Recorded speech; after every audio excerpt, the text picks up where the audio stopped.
2 years, you just let me know you working the whole time. He's like, yeah, everybody called me that the whole time. So, yeah, all right, fire away. Coach, just maybe a general assessment of having Iowa here, number 2 in the country, and winning several matches. Well, it was in a lot of ways, progress for our program. I think from it's a full department effort to bring that team in, sell a lot of tickets, create a really passionate environment. It takes a lot of people that do a lot of work. So in that regard, it was a step forward. I think some individuals on our team took a step forward tonight with their performances. I think some others, it's going to be up to them and how they respond, if it's going to be a step forward for them or not. There's some realization there. Maybe I'm not where I thought I was. I don't think nobody didn't think they were prepared. Nobody went out there wanting to take a backseat to somebody. So, maybe they have to realize that, okay, I've got to do a little bit more and give a little bit more, because there's levels to it. Maybe I'm not where I thought I was. You don't have to stay there for very long either. That's the thing. It's not like you have to stay where you're at. It's not a 3 or 4 week fix. Like, it's a mental thing that you can address and fix right away. So, I think it's up to the guys on the team, really, whether this was a step forward for us or not. Is this kind of for your freshman, Ethan Bergen? Is this just kind of a coming out event for him to show what he can do? I mean, here's the thing about Ethan is he's about the right things. He's about working hard. He doesn't talk much. He's not, a vocal guy in the room. He just sets an example. And when you're like that, he loves to compete. And when you see him in any atmosphere, he doesn't back down. He loves to compete. When you're like that, when you can take coaching the way he does, I can be honest with Ethan. I can talk to him man to man. He can take coaching in a mature way, and he loves to compete. And when you have that combination, you can be really good in this sport.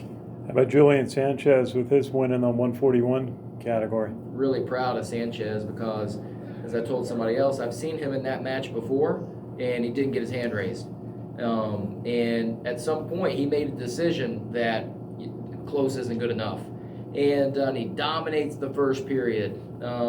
Second period, gets ridden hard, didn't really make the adjustments he needed to. Third period, you're like, boneheaded mistake to give up a reverse. What are you doing? And then he made a choice. I can win this match, and I can win it right now. He fought hard for an escape, and then he didn't run away and try to survive the match. He stayed in there and he shut it down.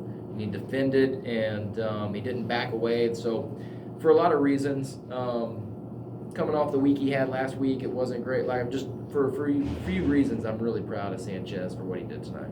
And the 174, you got a win from Ben Pasig? Ben Pasig. Pasig. Yeah. Okay. Ben looked. I mean, that's solid. When you're wrestling somebody that you outmatch, you need to make it look like you're better than they are, and that's what he did. So, good job for Ben.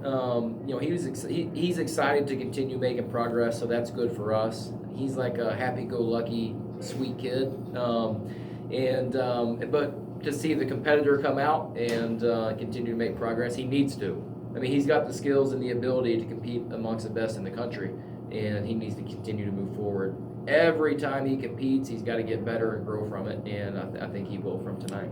Just ask you about the heavyweight match. Kade Carlson lost in the first period. Yeah. What happened in that sequence? I mean, he got taken down and turned over. The guy he's wrestling is really good, really strong, and super aggressive, especially when he thinks he can manhandle you. Listen, that's not what Kade wanted. It's not what we wanted for him. Kade is not feeling very good right now, but, like other people, win or lose, you got to find a way for that to be able to move you forward. Kind of an eye-opening experience, I think, for Kade to see that level of physicality. That kid's no bigger than he is, but was way more physical. And an attitude was way more, looked like that kid wanted to dominate. And maybe we thought we were there, and now we realize we weren't. So there's some work to do. Talk a little bit about the environment here tonight. It was my first duel at West Point here, and I think the atmosphere is pretty electric. Yeah, I mean, look, a lot of people put in a lot of work to get the atmosphere where it was tonight, and we made an effort to sell some tickets. We made an effort to get our cadets up here and cheer on the wrestling team, and they did, and they brought the energy. So, that was a fun atmosphere. You want to see your hand get raised a few more times in an atmosphere, especially at home. But, it was a fun atmosphere and something that we need to continue to move. Like, our wrestlers need to move forward. promoting wrestling and building this atmosphere, this needs to be a leap that we build on and continue to move forward here. We set record attendance, we set record revenue for a one-night event, or a one-on-one event. Those are milestones that we can be proud of, and now we need to build on those. And it's a chance to show that wrestling matters here, and people showed up. Were you impressed by the wrestling IQ by all the cadets on the side? I mean, they were cheering for Stalin. They were cheering for mat returns to try to run short time takedowns. It looks like they knew a lot about wrestling, and they weren't just there because free Chick-fil-A or whatever. Well, listen, this is a home match. They should be cheering the entire time, no matter what. They should be cheering for stalling calls before the match starts. But wrestling is a tough sport, and West Point produces tough people. So I don't know who all those cadets were, but I promise you a lot of them had wrestled before, because it just fits into what we're looking for at the academy. So, yeah, good on them for bringing the energy. And next time, we got to bring a little bit more energy. We got to do our part. But you see this kind of being a building block for other duels where you can try to get the same atmosphere, same number of cadets and more, and then make it more of a centerpiece, a showpiece for the campus. And the cadets. I hope so. How can you not enjoy, that type of energy and intensity right there? And it's packed in a 90-minute bout, like come up here and cheer like crazy and be involved for 90 minutes and then you're back and you got class tomorrow. So, but no, it's something we can build on for sure. We got it, this needs to be the starting spot. Now we move forward, and every atmosphere we move forward is better than this. Now looking only ahead to Sunday, you said you want your team to compete. That was the big theme when we talked earlier, and now you have some time between, just a few days between Sunday. We have another huge competition. You have the number 2 team here. Now number 1 team is coming up with Penn State.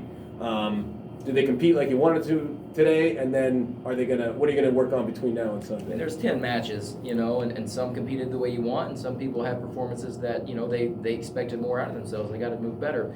We're not going to get technically better between now and Sunday. Maybe address a couple positions and make some adjustments, but you're not going to grow by leaps and bounds as a wrestler in 48 hours. But what they need to embrace is these opportunities, and it's not just Penn State coming here. We know they're the defending champs. They deserve that respect, but there's 8 other teams that that aren't Penn State that are coming here, and they're going to be really tough too. So what our guys need to embrace is that we get to compete in a tough environment here against a tough team, and then we get to turn around and do it again. And when you approach those things and you attack them the right way, those tough conditions create tough people.